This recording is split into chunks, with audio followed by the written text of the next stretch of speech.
This is day 317, time for creativity. A talent that I've always had is the ability to look at situations from a different angle and come up with creative solutions.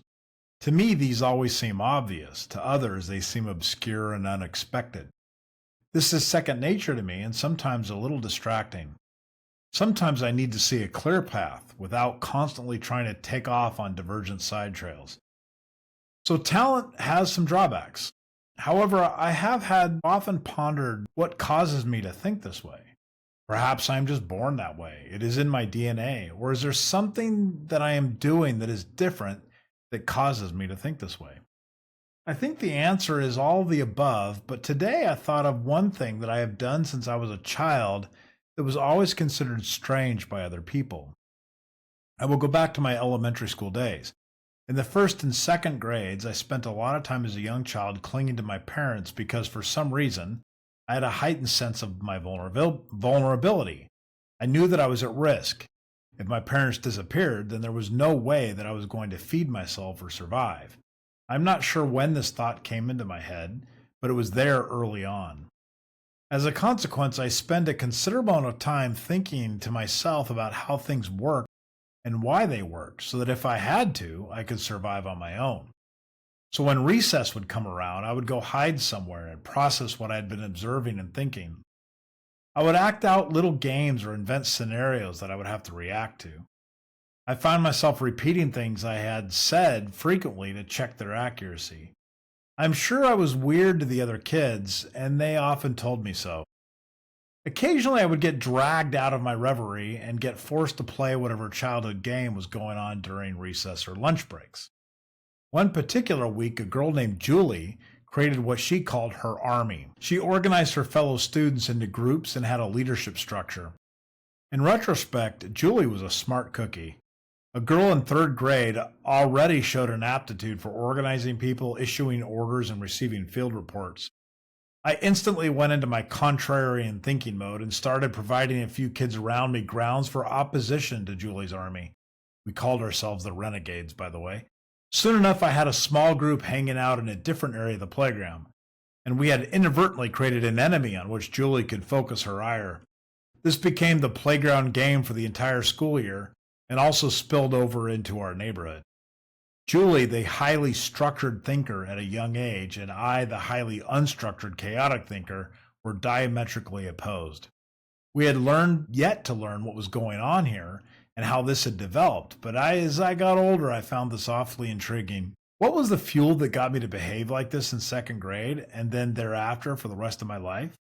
There are many things, but one thing that stands out is that I have always provided myself with time to be creative. I will often take a path out on my own and spend considerable time allowing myself to just meander around on a topic. I've always tried to be structured like Julie, however, have never been successful. I find myself thriving the most when I'm heading down the diverse path, stumbling around on the road least traveled. When I do come up for air, and join the real world, I am full of ideas and concepts just waiting to be tested. This is when I come running smack into reality, and that is where the creative idea and the structured plan come crashing together. I have sympathy for the Julie types. They are organized, disciplined, and on top of everything. They prepare diligently and think through all possible scenarios. Then they run smack into me, coming fresh out of a new idea storm, and I am forcing their well-rehearsed plan off into uncharted waters. I do see this happening, and I have my regrets about it, but just as I was in second grade, I cannot help myself. The creative energy is just unstoppable, and I have long since given up on trying to contain it. So what I do, and I've always done, is take breaks, walk away, literally, and allow my mind to float around for a while. This process allows me to bounce around in an unstructured manner until something starts to formulate. I will chase that for a while, and when it starts to fizzle, I will bounce on to the next idea.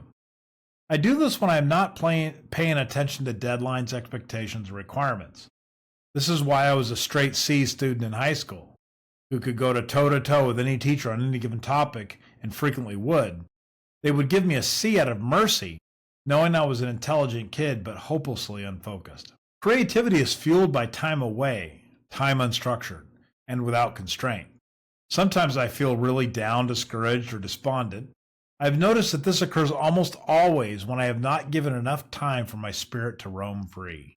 Trap the soul behind a monitor for too long, and it becomes listless and heavy. Creativity is definitely fueled by free time. There is no doubt. Those times as a child that I spent bored roaming around the fields around my house were the time spent thinking. Do we spend enough time in open thought, I wonder? Are we so pressured to get things done and get to the next thing that we will forget to allow ourselves the freedom to wander? If you want to be creative, stop first and contemplate how much space you are giving your mind. Unchain your mind to wander free, and there you will discover the creative soul that we all have.